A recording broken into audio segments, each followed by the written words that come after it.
Hello friends. आज हम बात करते हैं टोरेक्स टैबलेट के बारे में, जो कि एक कॉम्बिनेशन दवा है जिसके अंदर dextromethorphan 10 mg, phenylephrine hydrochloride 5 mg, chlorpheniramine maleate 2 mg पाया जाता है। इस दवा को टोरक्यू कंपनी बनाती है। इसके अंदर 10 टैबलेट येलो कलर की आती हैं। यह टैबलेट आपको मार्केट में मेडिकल स्टोर पर अलग अलग ब्रांड नामों से मिल जाएगी।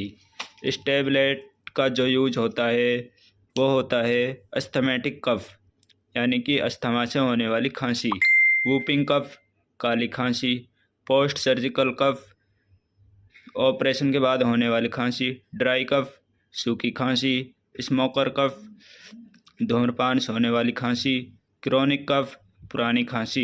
इसकी जो MRP होती है वो होती है 70 रुपये।